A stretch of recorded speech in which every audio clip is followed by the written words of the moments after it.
Hello, my name is Rob Karn. I'm a computer programming instructor, and today I'm going to explain how to make properties in Python for a class. So it's useful to have a few definitions before we begin.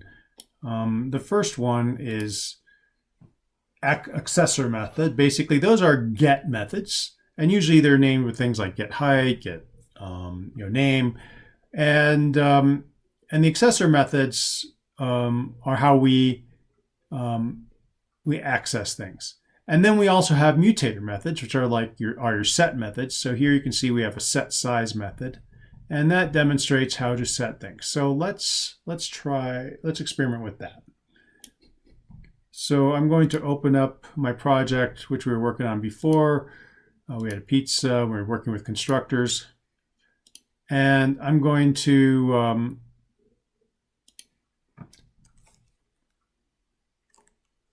make a program called accessor mutator demo.py. And we're going to make this class rectangle. And I'm going to define an init method.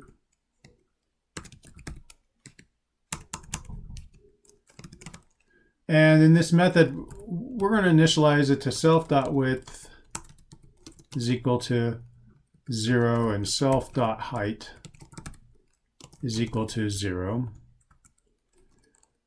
And actually, what we're going to do is let's do a full up constructor. So I'm going to bring these in, and then I'm going to also and then I'll put the defaults up here. So as we saw last time, this means if we don't specify anything, it'll be 0, 0. Otherwise, it'll be whatever we pass in. And we're going to define get and set methods like we did in the original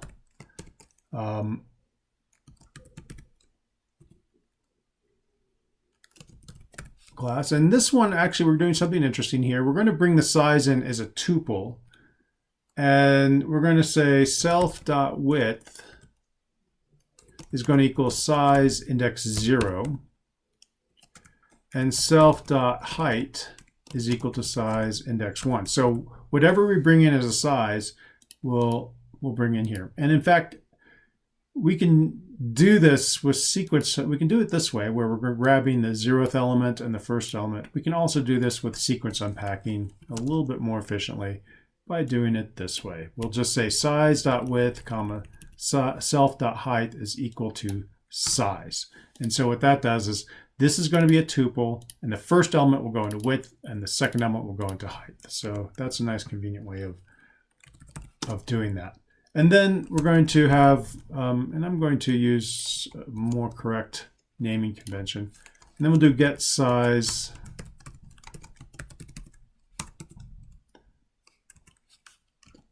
And with the get method, we have no parameters other than self, and we just do a return. And we're going to return self.width and self.height. This will be a tuple. In fact, if we wanted to, we could put parentheses around it like this to make it clear that that's a tuple. But in Python, by default, anything separated by a comma is a tuple. So we can just do it like this. So now we have this class. And so we can say R is equal to a rectangle. And if we just do that, we could say print R dot get size, and let's see what we get. 0, 0. Okay, that makes sense. That's the default. So I'm going to say let's change it to R1. That way we can keep track of them. So that's the default triangle. We can also say print R1 dot width, comma, and then print R1 dot height, and run that. And you can see there's the width and there's the height. You know, the defaults went in. If I make another, I'm going to make another triangle called R2. And this time I'm going to put in a width of, say, 10 and 5.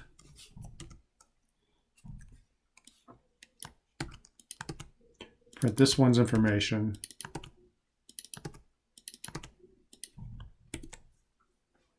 And there we have the second one with 10 and 5. It's using the values we put into a constructor. So here we are constructing the default one. Here we're constructing the one that we want, 10, 5, and it's working just fine. We can also note use the get method. So if we say print r1.get size, we have this get method here.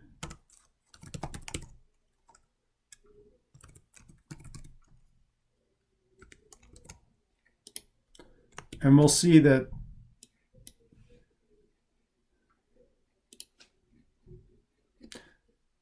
there, the size returns, let's see, what did we do wrong? Nope, we did that right. We can see here that the get size returns the same thing. Oh, well, I guess we did that already. We have it at the top, so I just duplicated that. We don't need that.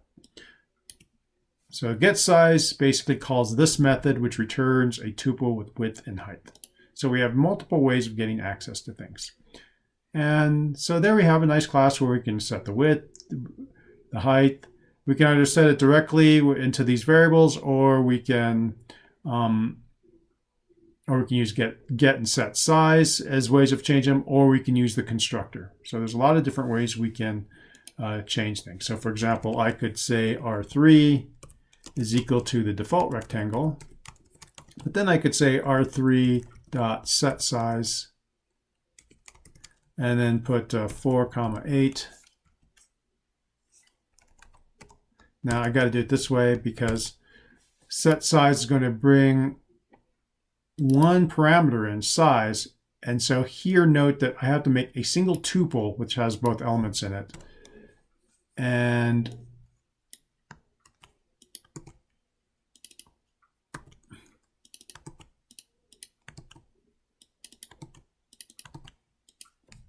if I run this, we can see that by using the set size method, it sets it to 4, 8. So all of that is working just fine. And that's using, and so we say that set size, this is the mutator, and this is the accessor.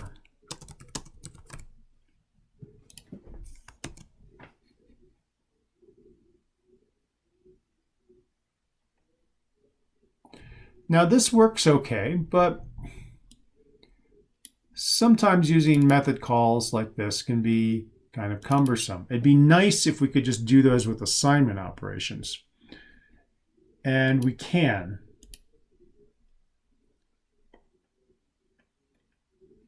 So it'd be nice if we could do this. So it'd be nice if we could say size is equal to 150, 100 instead of set size, like that. And we can do that with properties. So to make a property, what we do is down here, after we've defined both our set size and get size methods, we can create a property like this. Say size is equal to property get size, comma, set size. Now, if you notice the comments here, you see that fget is the first parameter of property, fset is the second parameter of property. There's also fdelete, which we're not going to use, and doc, which we're not going to use. But essentially what this does is the size, this creates a property, we're going to call it size, And it's saying that when we want to get something out of this property, we're going to use this get method. And this get method has to only have a self in it. And if we want to set something into this property, we're going to use the set method. And the set method has to have self and only one other parameter. This is why we set it up so that we, even though we're dealing with two elements, we're going to bring them in as a tuple or as a list.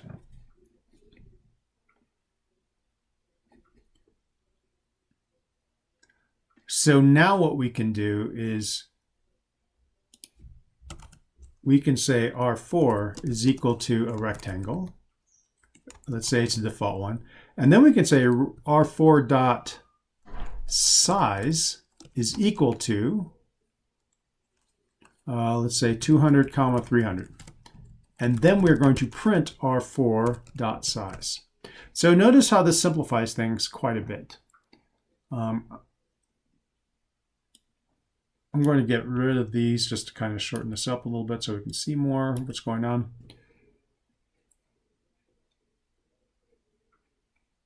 With this, rather than saying set size 4 comma 8, we just do an assignment operation. So we can set our property with an assignment statement.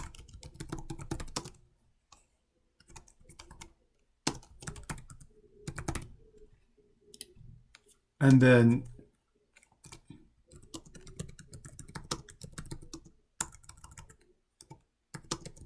we can get our property by using it just like any other variable.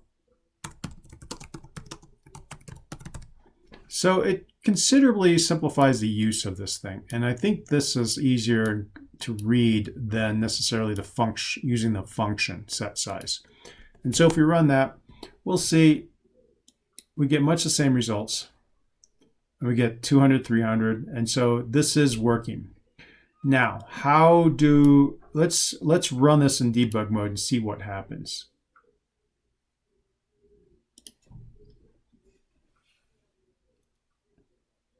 Here we are at this rectangle. I'm going to step in so we can watch the constructor. So we've got this constructor, and width and height that are using the defaults, because when we called this constructor, we didn't specify any arguments. As we step through here, self.width and self.height get defined, and we can see that they've started off as 0. Now we're assigning 200 comma 300 to size. I'm going to actually step in here, and this doesn't normally look like something you can step into because it's not doesn't look like a function call, but it is a function call. And in this case, what's happening is because we're assigning a value into size, this is considered a set operation. Watch what happens when we step into size. It brings us to the set size method. And size is 200, 300, which is what we set here. This tuple is being passed into size. Now, when we step over here, you'll see that size has been assigned now, 200, 300, and the variables inside of size have been set to 200 and 300. And so when we print it, we get those two values. Now let me run in debug mode again, just to review that.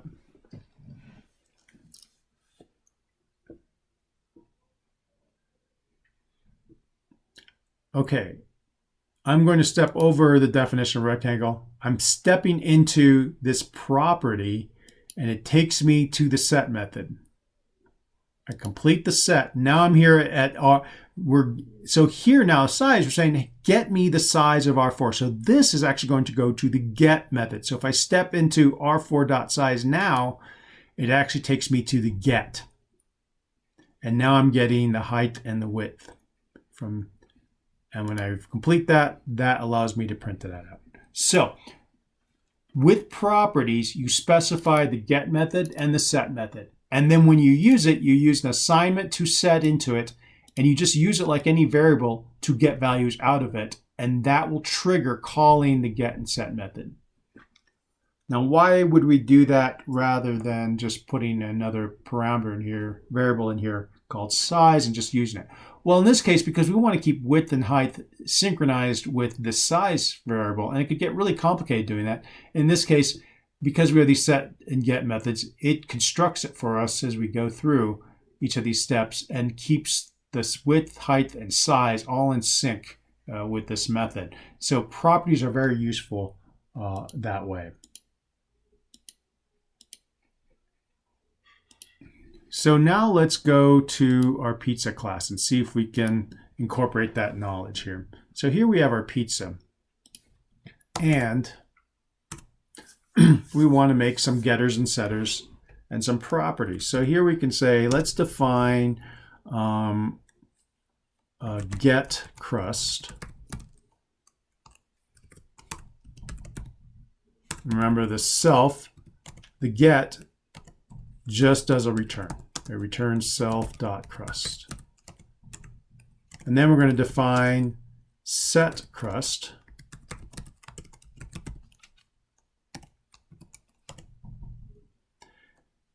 And with a set, we are going to provide a variable. Now, what we want to do too here is we're going to make one more change here. We're going to put double underscores in front of each of these. And what this does is it makes each of these attributes private. And that means that we're actually making it so that you can't access these outside of this class. And we're doing that for good reasons, because we're going to be wanting to do some validation later on. So right now, we're going to say self.double underscore crust is equal to crust. And then we want a property for this. So now we're going to say crust is equal to a property with get crust as our get method and set crust as our set method. And I'm going to collapse these up a little bit because we're going to do this for everything. So define, and this is very formulaic.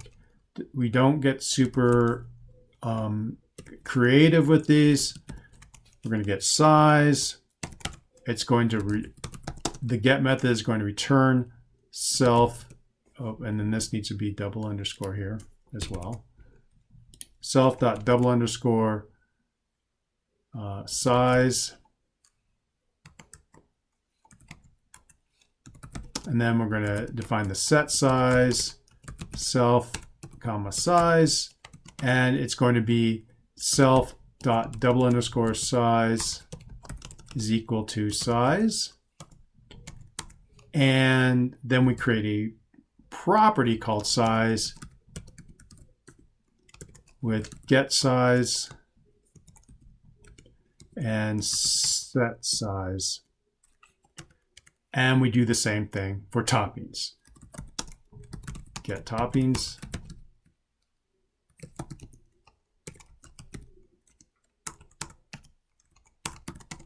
Returns self.double underscore toppings. And define set toppings self and a parameter.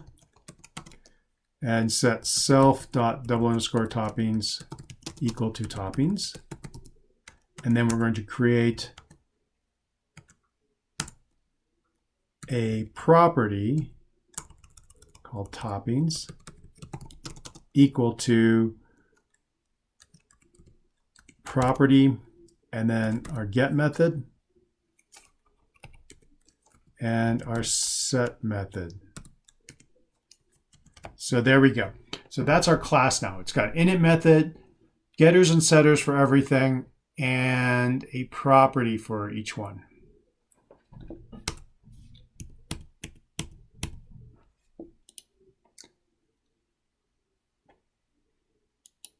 And so we can make a fourth pizza is equal to, we'll make it a default pizza. And we could use the properties if we wanted to. So we could say fourth pizza dot toppings is equal to cheese, sausage, and mushrooms, maybe that. And then maybe what we want this to be a medium. So fourth pizza dot size is equal to medium. And then we'll do the print statements and see what we've got.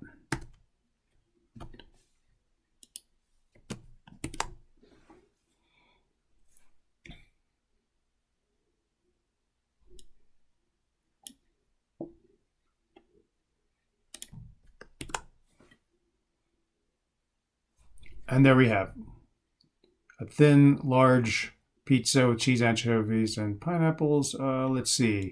Oh, I put the wrong number in. That's a third pizza. This needs to be fourth pizza.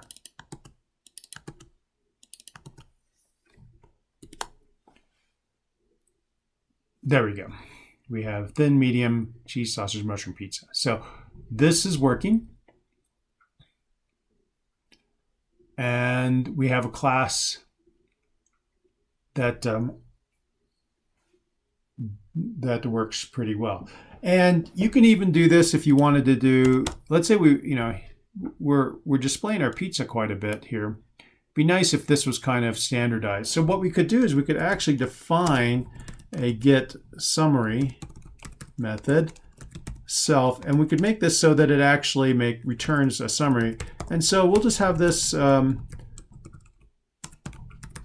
is equal to, and notice here I'm not doing a self dot. This is a local variable to this function. I'm just going to construct this, and it's going to be self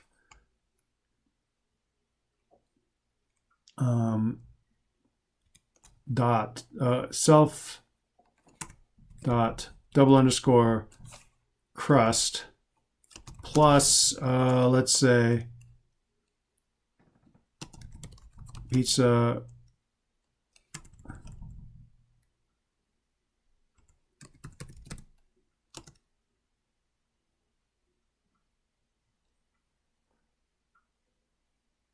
and actually maybe put the size in front. So self dot size plus maybe a space plus the crust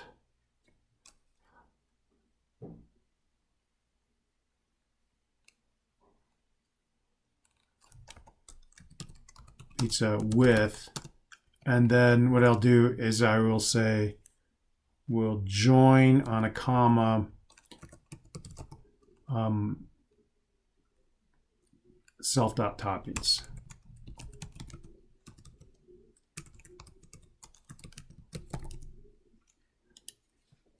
So what this will do is take all of the toppings, join them with a comma, and then we will add a period at the end. So we're going to construct this as a string. And so we've got this get summary method. And what we could do then is rather than printing that, we could just say print pizza.getSummary. And I think this will clean this up a little bit. So now our pizza has something that gives us a nice little summary of the pizza. And we can see all of our pizzas now show up on one line.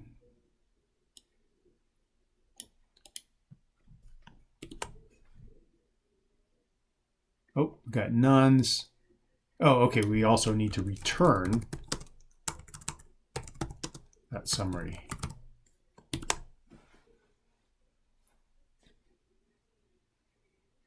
Large thin crust pizza with cheese. Small hand-tossed crust pizza with cheese pepperoni. Joey's pineapple. Well, looks like we could use a space in here. I'm going to modify that with a space there, and I think that will look a lot better. There we go. So cool, we have a nice little summary method. And notice this summary method only has a get. Because it's being constructed from everything that's already here, we don't like give it a summary. We can also make a property for this. We could say summary is equal to a property And we don't have to provide it more than just a get method. So this is a read-only property because it's only got a read method. It doesn't have a set method. We can't set what the summary is. It's calculated basically automatically. And so this is very useful in this. And then so now rather than get summary, we can replace this with summary. I'll just do it for the first two so that we can see that it's the same no matter what. It's doing this same sort of thing. But this is kind of nice because, you know, rather than having all these extra parentheses, it maybe makes it a little cleaner. Yep, does the same thing. This is using the property. And then this is using get method.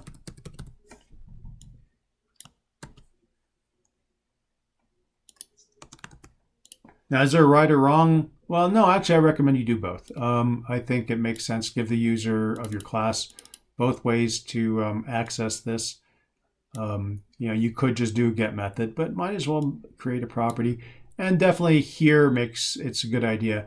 Pretty much if you're going to have a get and set method, to have this set up for that. Now, why would we want that?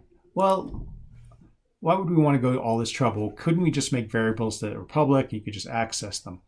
Well, actually, yes, you could, but let's say we need to do some validation. So when we set the size, maybe what we want to do is check to see if there is a problem with the size.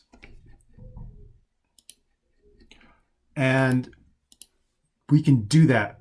Because these are method calls, we can actually do that. So here I'm going to say the size has to be small, medium, or large.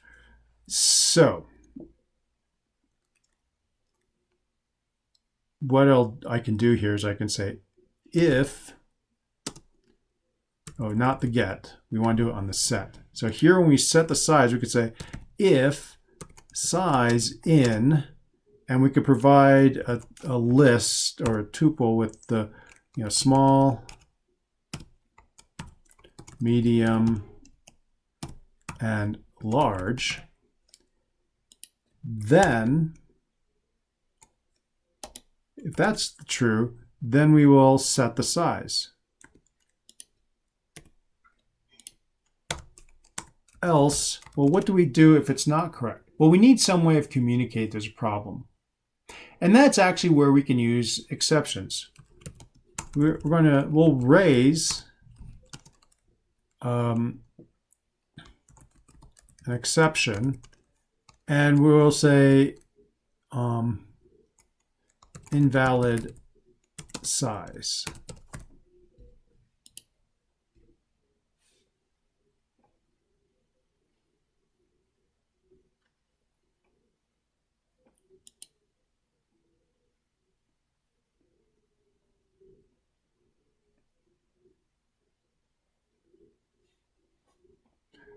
Now, the other thing that we need to do is if we do it here, so we'll try it here. So here I'm putting in medium. Let's see if this works. Okay, that worked. Let's say I want a giant pizza. Notice that now what happened is it determined that that was not an unauthorized size. Let's see what happens when we run that in debug mode. So here we're doing an assignment operation. It looks like it's just assigning something into a variable. But here's the neat thing. I create my pizza, display the summary. Okay, so I make this other pizza. I set the toppings. So let's look at what happens with toppings. So I'm going to step into that. It goes to the set method for toppings. So that property said use the set method for toppings, does the assignment, comes back. Now we're going to try to do this with giant. And so I'm going to step into that. We're assigning this into this property size. The neat thing is that because this property really is a set method, it actually comes here to my validation. So even though we're doing assignment, we are still able to write code to validate. And here I'm going to check to see if size is in there. Well, if we look at size, it says it's giant. Well, that's not in here. Watch what happens. I step over, says, hey, that's not a valid size. And then it raises this exception and we get our exception, and that stops execution. Now, the cool thing is we could wrap this in a try catch, as we saw before, and we could actually catch those problems and report the user, hey, that's not a valid size. Give them a chance to go put the information again and repeat. But basically, that's why we want these properties, because it gives us a way of assigning values into something that looks like a variable, but still runs, code so that we can do some validation and make sure that we have safe values. And the whole idea of writing a class is basically you want to make your class kind of bulletproof. So by putting these double underscores, I deny you the ability to set the size directly. You have to use my property, and my property can have validation in it so that I can make my class ensure that you can never set anything that's incorrect. And you could imagine we probably with this need to do the same thing for crusts, because there's probably only certain crusts that are valid. And the toppings is probably a list of toppings that we need to prove, and we could do the same thing. So though that's how you would do validation within the class, by using properties, and really why we have properties. So thank you very much.